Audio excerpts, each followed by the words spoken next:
ये सब क्या है मम्मी? ऑफिस से आए बेटे ने अपनी टाई खोलते हुए गुस्से से कहा। अरे संजू, आज इतनी जल्दी आ गए, वैसे क्या हुआ है? क्या पूछना चाहते हो? साफ साफ कहो बेटा। हूँ जैसे आपको कुछ पता ही नहीं। आपको कुछ थोड़ा सा भी शर्म लिहाज नहीं है ना संजू? ये कैसी बातें बोल रहे हो? जानते भी हो तुम किससे बात कर रहे हो? माँ हूँ तेरी। और ऐसा क्या गुनाह कर दिया मैंने? मुझे भी तो पता चले जो तुम माँ को शर्म लिहाज बताने चला आया। रहने दो, मेरा मुंह मत खुलवाओ। मैं पूछता हूँ, आखिर आप ज्योति को नीचा क्यों दिखाती रहती हो? उसकी बात क्यों नहीं समझती आप? अरे पर मुझे पता भी तो चले, मुझे समझना क्या है? और ज्योति को मैं नीचा अपनी बहू को भला ऐसे क्यों करूँगी? तो फिर इतनी पढ़ी लिखी एजुकेट जवान लड़कियों के सामने उसकी किटी पार्टी में क्यों बाहर आ जाती हैं आप? और उस पर वो भी सीधे पल्ले की साड़ी पहनकर, अपनी घिसी पीटी हिंदी लेकर। नमस्ते बेटा, जुग जुग जियो। अरे ज़रूरत ही क्या है?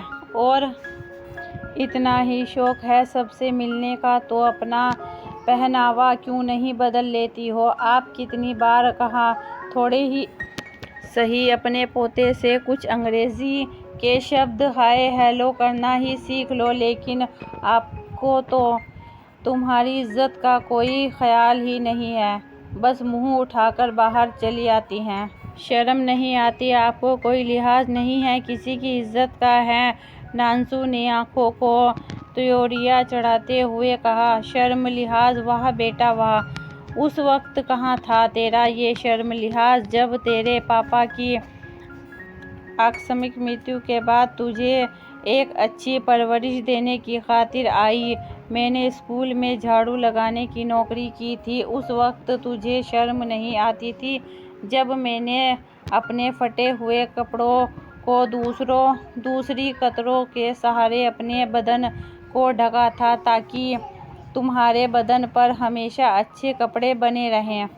जब उस वक्त मैंने कोई काम करने में शर्म महसूस नहीं की। आज अपनी संस्कृति, अपनी सभ्यता के अनुरूप कपड़े पहनने और राष्ट्रीय भाषा हिंदी बोलने में कैसी शर्म? और सच कहूँ, शर्म बहू और उसकी सहेलियों को आनी चाहिए, जो हमारे घर में किटी पार्टी के नाम पर अर्धनग्न कपड़ों में चली आती हैं, जिन्हें ये तक ज्ञान नहीं है कि अपने बुजुर्गों के सामने कपड़े पहने हुए जाना चाहिए, कैसे आदर संस्कार करना चाहिए। और हाँ बेटे, यदि इतनी शर्म लिहाज की बात समझ में आती है तो बता भी देना और समझा भी देना।